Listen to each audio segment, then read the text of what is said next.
Bueno, mis queridos changuitos, aquí estamos de nuevo. Siguen ustedes en su casa, yo sigo en mi casa. Mi perro está ahí dormido, creo que ronca, pero no estoy segura. Ya vimos la independencia, que prácticamente no hubo literatura de la independencia, mucho más allá de algunos poemas muy aburridos, y el Periquillo Sarmiento. Así es que ahora vamos viendo qué pasa cuando ya México es independiente.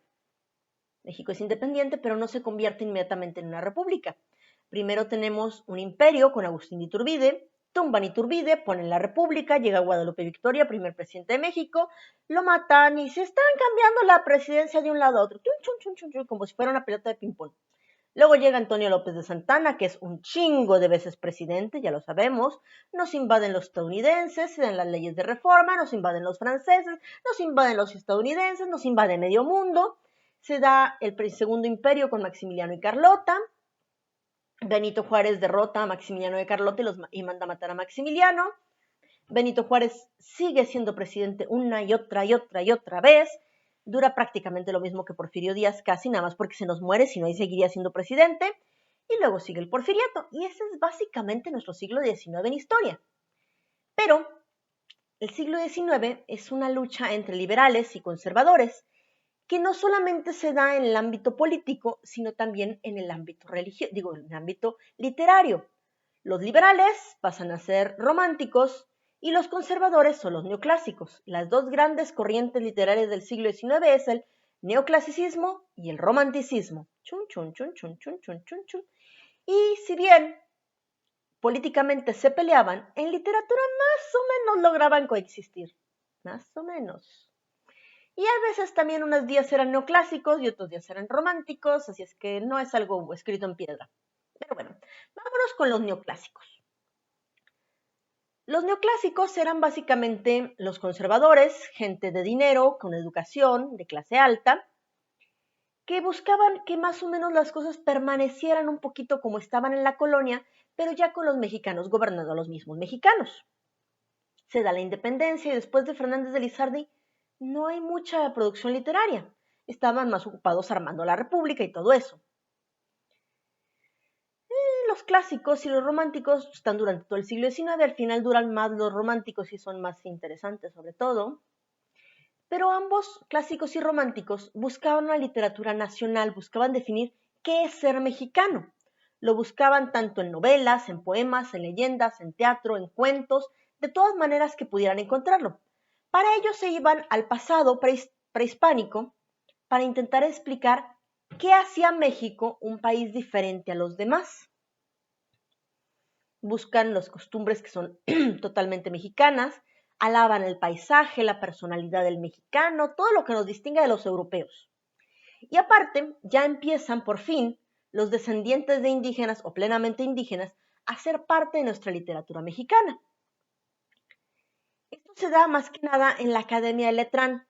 San Juan de Letrán, el Colegio de San Juan de Letrán era una universidad y ahí se reunían las personas literatas del siglo XIX, sin importar si eran clásicos, románticos, liberales o conservadores.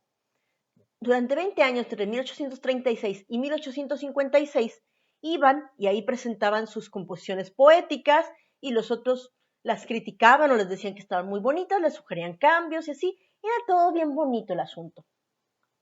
Pero bueno, no siempre se puede que todo sea bonito.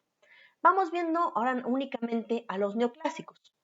El neoclasicismo es hijo de la Ilustración, es una corriente literaria que viene de Europa, que se da desde el siglo XVIII hasta más o menos el siglo XIX, que estaba, gracias a Dios, en contra del barroco. Sí, hasta ellos estaban hartos del barroco, pero al mismo tiempo estaba lleno de reglas, les decía cómo escribir, e imitaban mucho a Grecia y a Roma y a la antigüedad.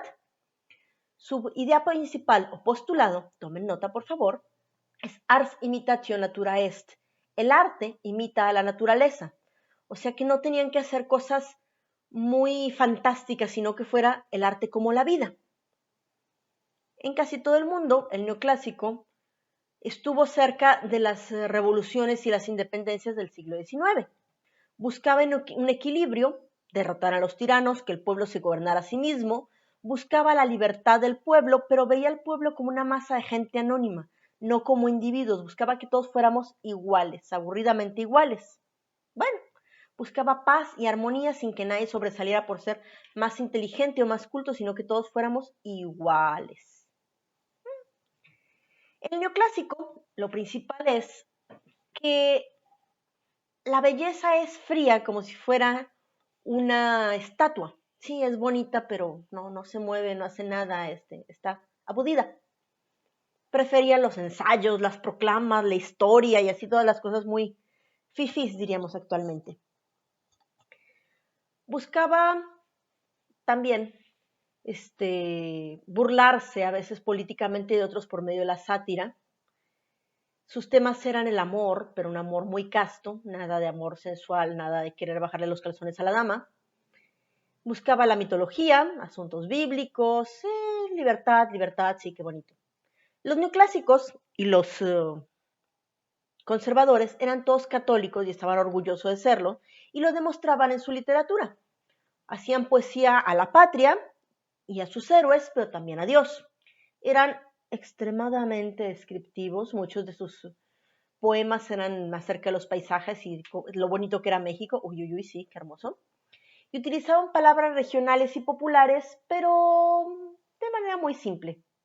Celebraban los triunfos de la patria, los triunfos de los héroes y buscaban promover el patriotismo atacando a España. Dentro de los autores neoclásicos, gente de buen dinero, buena educación, tenemos a Francisco Manuel Sánchez de Tagle, Francisco Ortega, José Joaquín Pesado, Manuel Carpio, Ignacio Ramírez el Nigromante, José Rosas Moreno y Manuel Eduardo de Gorostiza. Cuando veamos a los románticos van a ver que algunos nombres se repiten porque empezaban siendo neoclásicos y terminaban siendo románticos. ¿Qué le vamos a hacer? Evolucionaban como los Pokémones. Bueno, del neoclásico en realidad no hay mucho que decir, así es que aquí acabamos. Nuestro siguiente tema, que les grabaré después, es ya el romanticismo y el realismo. Y con eso acabaríamos nuestra segunda parcial. Nos vemos, los extraño, cuídense, manténganse a salvo, queden en su casita, no anden besando gente, lávense las manos, usen gel antibacterial y alcohol y manténganse ahí para que pueda verlos y decirles, ¡ja, ja! Se van a graduar. Bye, pollitos, los extraño.